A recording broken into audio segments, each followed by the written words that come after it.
దుర్గుణాలపై సద్గుణాల విజయం. ఆంతరిక శాంతికి మార్గం. ప్రియమైన స్నేహితులారా, ఈరోజు మనం మన జీవితాలకు ఎంతో అవసరమైన ఒక విషయాన్ని గురించి ఆలోచిద్దాం. దుర్గుణాలపై సద్గుణాల విజయం. మీరు చెప్పినట్లుగా మురికి నీరు పోవాలంటే మంచినీటిని పోసినట్లే. మనలోని చెడు లక్షణాలను తొలగించుకోవాలంటే మంచి లక్షణాలను అలవర్చుకోవాలి. ఇది కేవలం ఒక ఆలోచన కాదు, మన జీవితాన్ని మార్చే శక్తివంతమైన సూత్రం. మన జీవితానికి మార్గదర్శకమందించే పురాతన జ్ఞానం మనకు నిజమైన శాంతిని, ఆనందాన్ని ప్రసాదించే లక్షణాల గురించి స్పష్టంగా బోధిస్తుంది. ఆ బోధల నుండి కొన్ని ముఖ్యమైన అంశాలను చూద్దాం. ప్రేమతో కూడిన జీవనం. మొదటగా మన చుట్టూ ఉన్న వారందరి పట్ల, ప్రతి జీవి పట్ల ఎటువంటి ద్వేషం లేకుండా ఉండటం. కోపం, ద్వేషం మన హృదయాలను బంధిస్తాయి. మనకు మార్గదర్శకత్వం వహించే జ్ఞానం దేవుడు ప్రేమస్వరూపి అని చెబుతుంది. మనం ఆ ప్రేమను కలిగియున్నప్పుడే నిజమైన సంతృప్తిని పొందుతాం.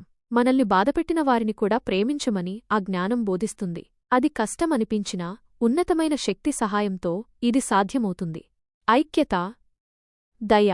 రెండవది, అందరితో స్నేహపూర్వకంగా ఉండటం. మనం కలిసిమెలిసి శాంతియుతంగా జీవించినప్పుడే నిజమైన ఆశీర్వాదం ఉంటుంది. అనవసరమైన విభేదాలకు దూరంగా ఉండి అందరితో సఖ్యతగా ఉండటం మన ఆత్మకు శాంతినిస్తుంది.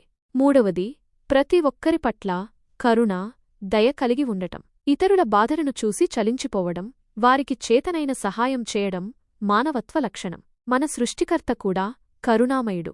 ఆయన దయను మనం పొందినప్పుడు ఆ దయను ఇతరులకు పంచాలి. ఇతరుల పట్ల దయగా ఉన్నప్పుడు మన హృదయంలో ప్రేమ పెరుగుతుంది. వినయం, నిస్వార్థం. నాల్గవది, అహంకారాన్ని విడిచిపెట్టి నిస్వార్థంగా ఉండటం. అహంకారం మన పతనానికి దారితీస్తుంది.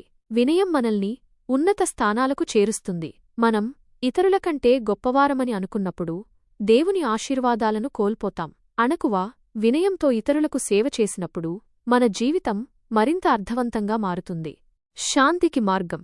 మీరు చెప్పినట్టుగా ఇతరులను బాధపెడితే అది మనల్ని మనం బాధపెట్టుకున్నట్లే. ఈ భావన ఉంటేనే శాంతి లభిస్తుంది. ఇది సత్యం. మనం ఇతరులకు చేసే ప్రతి మంచి పని మనకు తిరిగి వస్తుంది. ఇతరులకు చెడు చేస్తే అది మన ఆత్మను కలుషితం చేస్తుంది. మనం ఇతరుల పట్ల ప్రేమగా, దయగా, వినయంగా ఉన్నప్పుడు మన హృదయాల్లో శాంతి వెల్లివిరుస్తుంది.